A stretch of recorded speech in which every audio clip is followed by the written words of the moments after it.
So essentially you eat the flower, it numbs your mouth and then has probably a tingly feeling, I guess, that almost has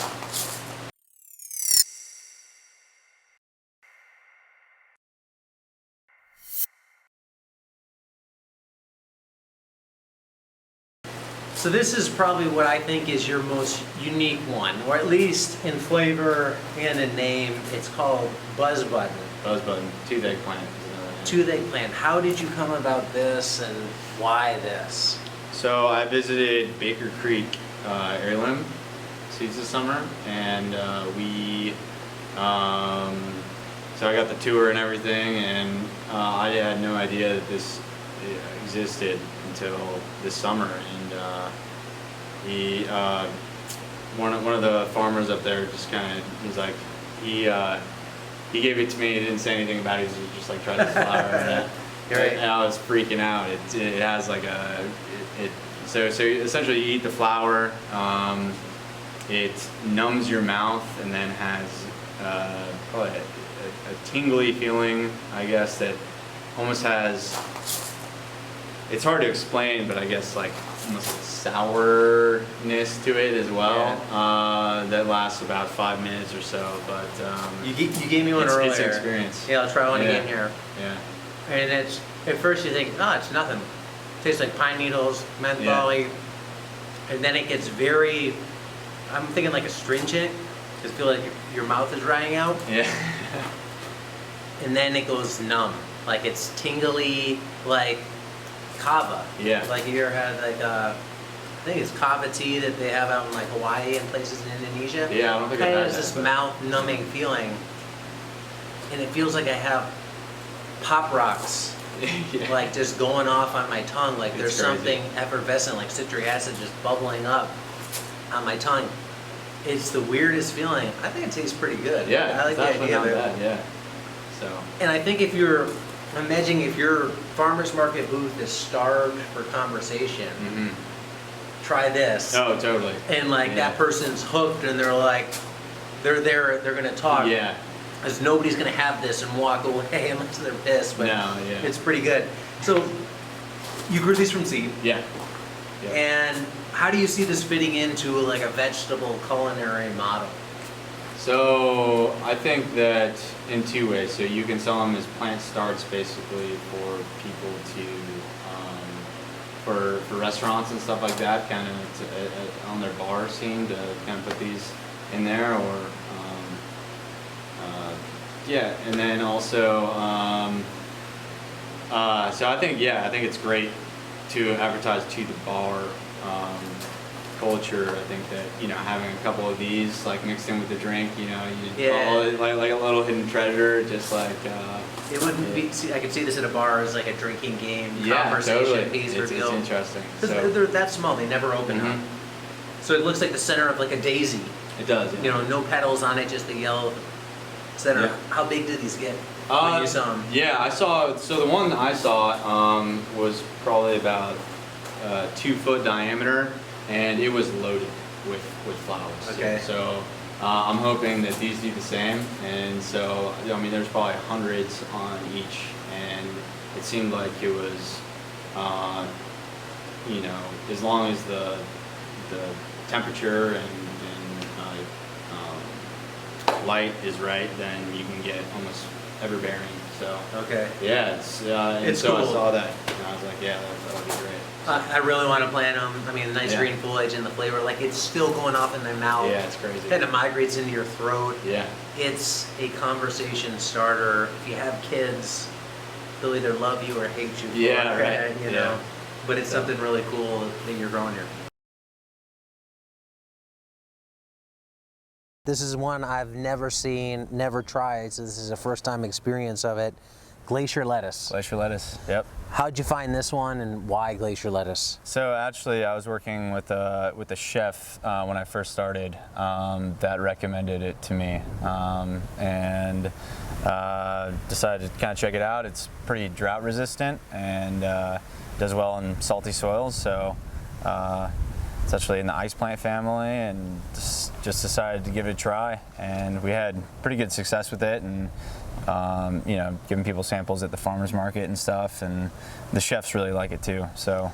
Would they just use this as a garnish on something? Yeah, pretty much. Yeah. Okay. I mean, I've seen it. Mostly as just kind of a garnish on something. We've had people do Bloody Marys with it, actually, okay, which is pretty interesting. You know, it's kind of a garnish on that.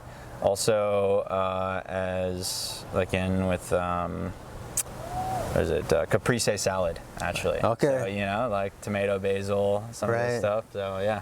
It's unique looking. I mean, looking at it, you're saying it accumulates salt. It's got these little kind of bubbles on the outside of it that are clear. They almost look like clear plastic on the outside. The feel of it is rubbery, almost feels like a fish. Yeah. So to taste it,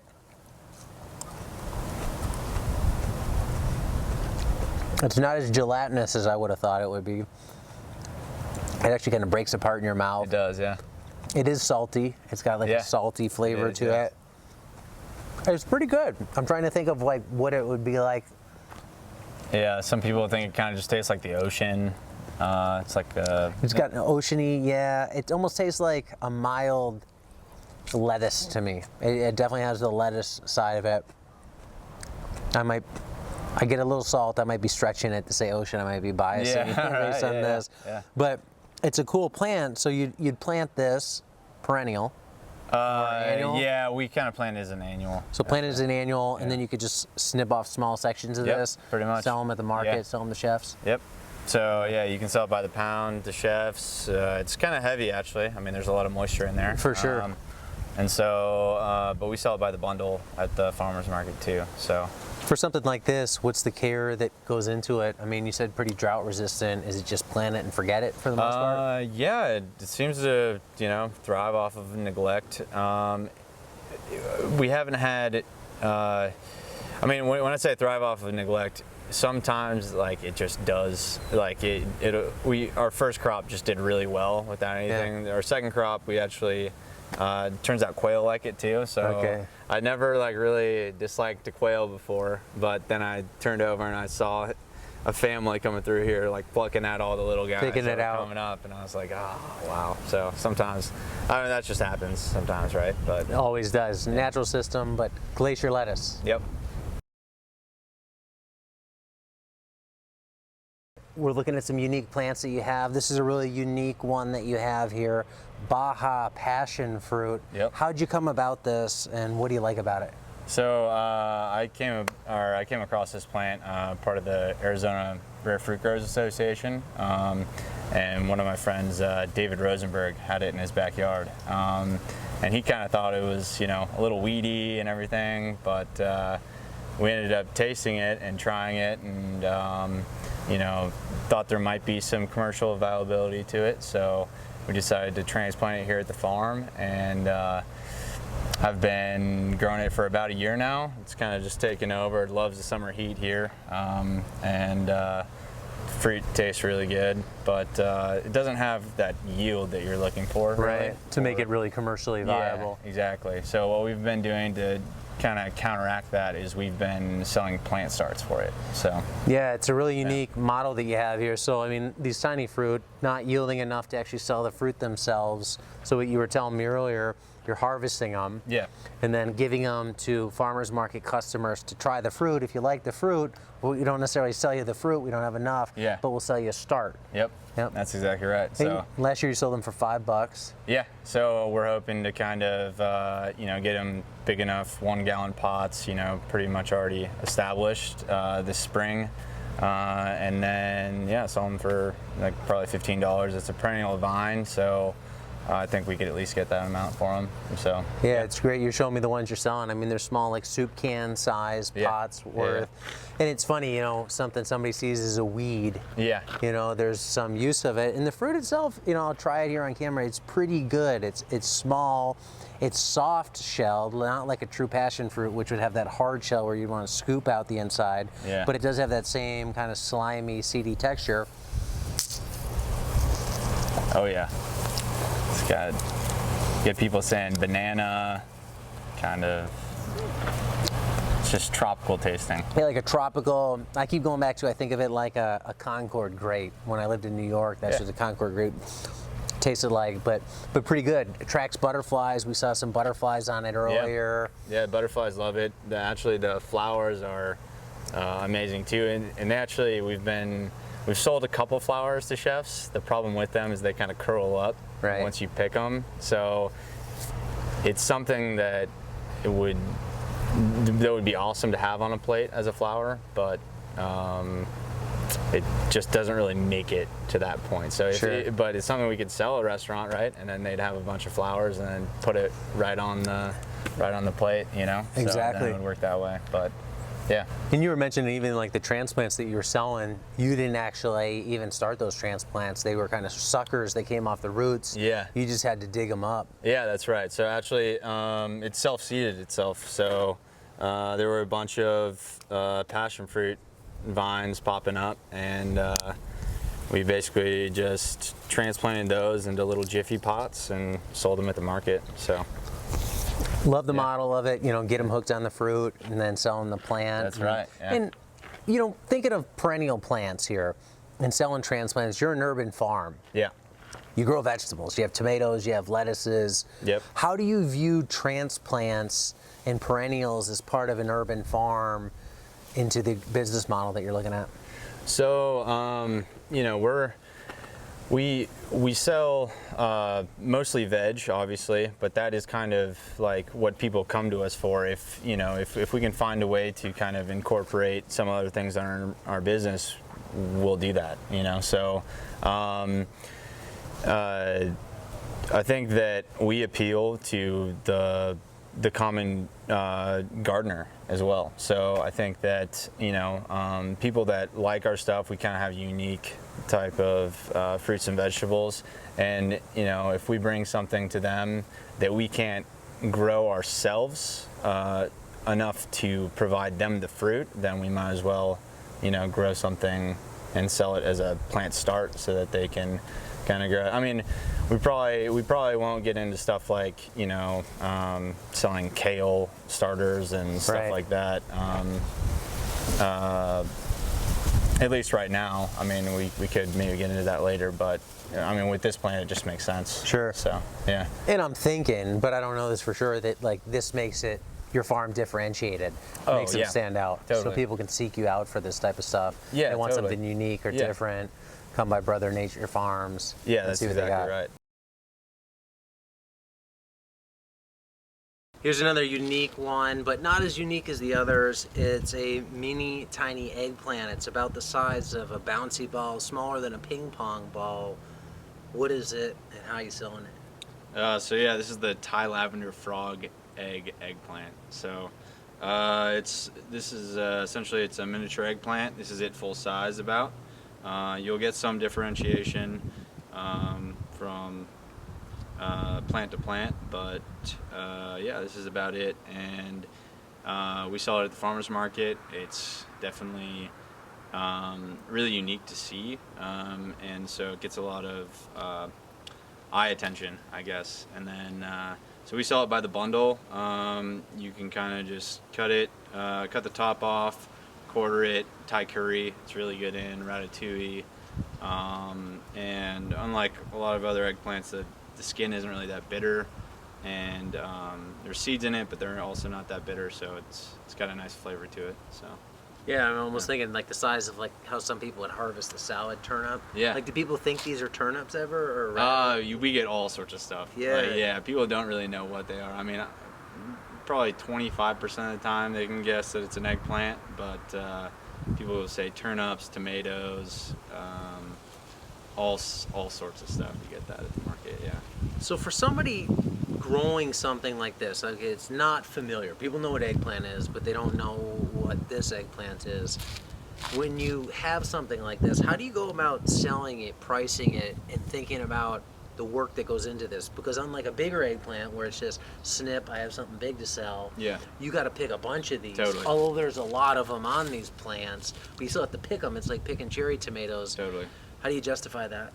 So yeah, we actually haven't found anyone else in the valley that really does these. So as far as pricing goes, we do look into that. We look on, days of maturity, how long it takes, to get to the point where we can harvest it, and then also how long it takes to harvest. And we kind of just add all those in, and then also kind of just get a feel. We typically trial things before we kind of plant a whole row. And so when we first did it at the farmers market, we really only had like half a row, and they just were flying off the shelves. So we kind of then decided to sell, a little bit bigger bundle for a higher price, and they've been selling great. So So maybe like a pint of these or something? a pint for we sell like a tomato basket for $5. $5? So, yeah. Thinking of trialing crops like this, what's your thought process of trying them? You said you trial them first, because it can be easy to fall in love with stuff that like this Totally. that we think is cool, but then you grow it, nobody wants to buy it, and you have 50 feet of bed length planted of it. When you trial it, what are you looking for to say, okay, we want to scale this to a production level? Well, obviously you look at yield, then you'll have reoccurring customers at the farmers market if you've been there for a little bit, and that's a great place to start. You take them to chefs, and kind of just get a feel for how much you're capable of producing, and then how much you can sell it for, and that's a great way to base off of how much to plant, essentially. And trialing it, you can just go to your customers that you trust and ask them, we'll try this out, and then it's just a great place to start out. So something like this, it's flying off the shelves now, it's working for you. Not everything is going to work, not everything has worked. What's an example of something that just, it fell flat, you thought it would work and it didn't? Let's see, we've had a lot of those. I mean, but luckily we trial things before we go big on them. So exactly. So for example, there's a bunch of sweet potatoes over there that we kind of we planted originally 3 plants, and that just took over basically half our bed. We did sell the greens on them. The greens are good, but the sweet potatoes themselves didn't quite ever get to fruition. So that took up about half of our bed, and we actually didn't even end up selling the sweet potatoes because they were, I guess, too starchy. They never quite got sweet, and so we didn't want to put a product out there that was unfavorable, pretty much, or not to our standards. Sure. Yeah. On an urban farm like this, because that's where we are, where you have limited lot space, how do you prioritize the space that you have? I mean, you're growing crops like this, you have the Baja Passionfruit, you have the Glacier lettuce, you also have traditional crops like other market gardeners would grow greens. How do you blend what you know is going to sell consistently, like greens, with the experimental stuff, given you only have so much space? You don't have acres to work with. Totally, yeah. We always try to have a green out there, whether that be, we kind of do a new mesclun mix that we're messing around with, and so we always try to have greens for our customers, and that kind of, we have customers that specifically come for our greens. That helps out. Tomatoes are another one. So we have our draws. We have, I'd say tomatoes, citrus, and greens are what people typically come for.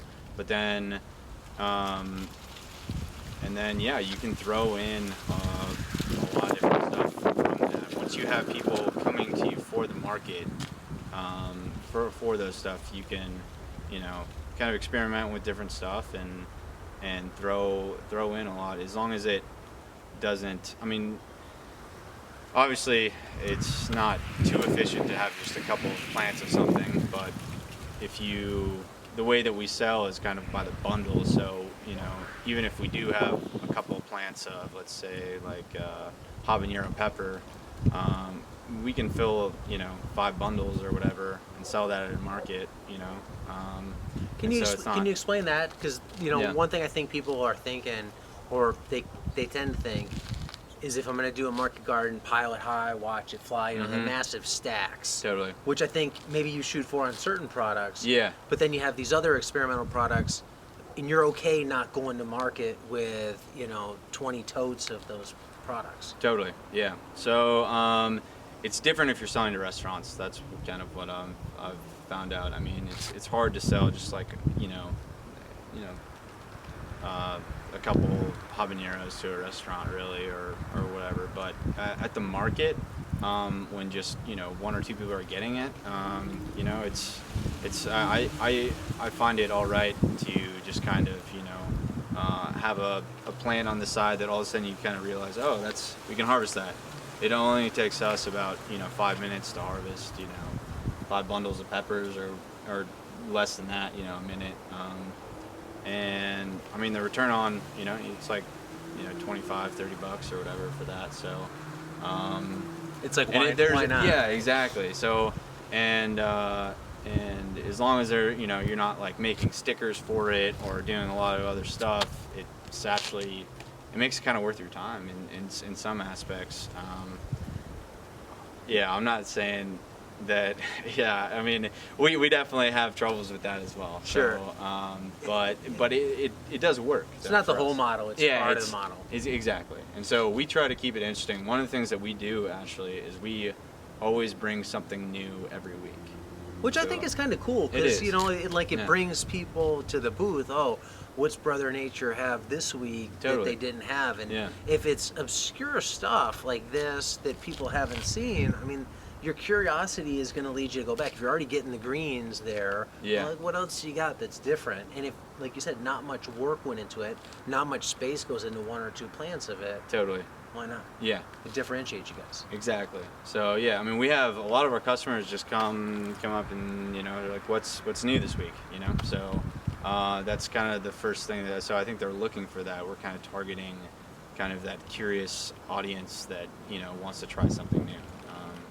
And so, yeah, I think that it's worked out for us, and not only has it kind of, we've been able to sell this stuff, but it's also gotten us some recognition amongst in the culinary industry, and also amongst other growers and just amongst the community. We're kind of the unique growers. So. Yeah, you were mentioning, the interview I did on the podcast with Evan Chender. He grows a lot for chefs. You're thinking like you might go down that route. Yeah. How do you view chefs when it comes to demand for these types of unique products and how they think about them versus how the general farmers market public would? You really have 2 different customers there, right? Yeah, we do.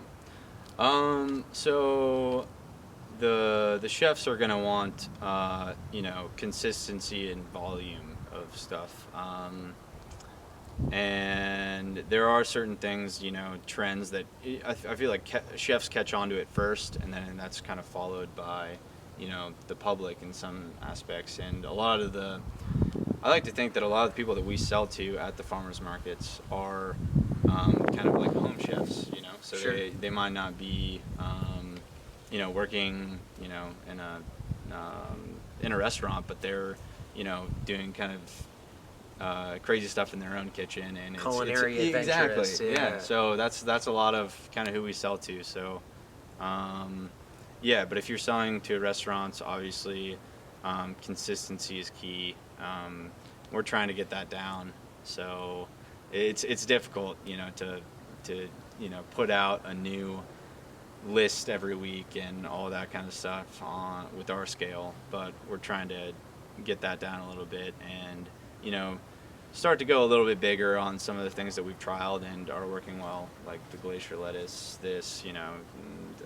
tomatoes, and so we're finding those unique kind of crops that have worked for us, and we're gonna be expanding on those. Do you have any unique crops that you haven't tried yet, but you really want to, and you have a gut feeling they're going to work? Yeah, I've got a couple actually. One is called oyster lettuce, and So that I actually haven't tried it yet, but I've heard from some chefs that it's really good. It has kind of like I mean, it tastes, you know, they call it vegetarian oysters or whatever. So it has kind of a seafoody type, fishy type flavor to it, Okay. but in a good way. And so I just got some seeds for that, so we're gonna be trying that out. What else? Miracle fruit. We sell a lot of citrus too. We harvest citrus, so basically putting miracle fruit, like citrus sampler. So sell a miracle fruit with like, you know, some limes, some lemons, things that are gonna taste different. So miracle fruit, for people that don't know, you eat the miracle fruit, it changes the taste buds on your tongue temporarily, so when you taste sour, you don't taste sour, you don't recognize It's sour. sour turns to sweet. Sour turns so to sweet. You bite into a lemon, it tastes like lemonade. Yeah. It's crazy. So, and I think there's a nursery out by me in a little central California that sells the miracle fruit. And they're dried, ridiculously expensive. Mm-hmm. But, you know, it's another thing you could grow and bundle with citrus Totally. Yeah. to move the citrus. With citrus is a commodity in, Yeah. you know, this part of the world. Totally. Yeah. So, I mean, we're looking to kind of, you know, not just sell like the fruit, but sell an experience, you know. So it'd come with like, you know, 1 or 2 miracle fruit, and then a variety of things that we've tried. French sorrel is crazy on, you know, after it had a miracle fruit. And then just a bunch of different citrus. So Like you a cool kinda, party game. Yeah, exactly. It just comes in Yeah. a bag, you know, you're selling an experience, and, you know, it's no longer food, so you don't, you know, people are like, or well, it is still food, but, you know, you're, It becomes a game of it. Exactly. It seems like something Yeah, fun, it's- like it's invite something- some people something over. people- I got the yeah. miracle fruit. Let's just Totally. eat a whole bunch of Yeah. stuff. And that's actually another thing that's kind of funny now that I think about that is we've been selling cat grass, which is essentially just wheatgrass, right? But Yep. cats love it. You basically put it, you know, in a little pot, and we advertise it not as wheatgrass but as cat grass. So it's good for their digestive system. They like to eat it. And what I've found is that as somebody might not want to spend, you know, $5 on a bag of greens, they're more than happy to buy that for their cat. It's Yeah, kinda for funny, 5 or you 6 know? bucks Right, for a so little people, pot. Yeah. People love their pets, and that's worked out pretty well for us. I mean, talk about not too much time, and, you know, we sell probably, I don't know, it's just like $40 worth of stuff every week or something like that. But So, you it's know, I mean, really not hearing that you, much time. 40 bucks here, 20 bucks here, 30 bucks here, over 10 different things. Yeah. That's a significant amount. You know, if you look at your overall business at the farmer's market, how much of it would you say is in this non-traditional crops, starts, transplants that people could buy versus, Yeah. say, field crops? I would say that, I mean, we have some of the numbers on it, but probably 60% of our business is, you know, our greens, herbs, tomatoes, kind of our citrus, is that, you know, and then the other, probably, you know, well, I guess I would say our big 3 are greens, citrus, and tomatoes, and that is at least 60%, between 60 and 80, depending on the market. Yeah. So, Okay. Yeah. But people come to us because we're unique and because we have this stuff too. So. And it works for you. Mhm. Like It works for I us. can tell from talking to you, you're into plants. Totally. And it's not something you're forcing. Like some people Yeah. could force themselves to try and grow this unique stuff, but it's not what they want to do. Totally. But you like the exploration. You like Yeah. trying this Totally. stuff. Yeah. And so, you know, we've only been around for about a year and a half now, going on 2 years, and it's, you know, it's been a great place for us to start. I mean, do I think I'm going to be keeping this, you know, this same business mindset for the next 5 years or whatever? Maybe, maybe not, you know, but I think that we'll probably end up kind of, I'm always trying to experiment, but but we might try to bring it up to the next level and, you know, expand on it. So, I mean, that's the goal. That's what you got to do. Yeah. There you have it, Ian at Brother Nature Farms. I love what Ian's doing here in an urban setting. We're in a neighborhood in Scottsdale where you'd never expect a greenhouse like this, tomatoes like this, or a farm like this. Ian's making good use of it. He's making good use of what the neighborhood has to offer, both in terms of this property and some of the food growing in the neighborhood itself. He's got a really unique business model combining flavor, quality, and new things in his young, exuberant enthusiasm with making it all work. He's on a growing curve, learning how to do it, but he's just another person out there showing what can be done and showing that you don't have to have land to make it happen. If you want to learn more about Ian and his farm, check out the links below. And if you want to stay in touch and find out more about other farms just like Ian's, be sure to subscribe to this channel. Just click the subscribe button to stay tuned for more, because there's much more ahead, and more ahead from here, right in Arizona. Thanks for watching this one, everybody. Until next time, be nice, be thankful, and do the work.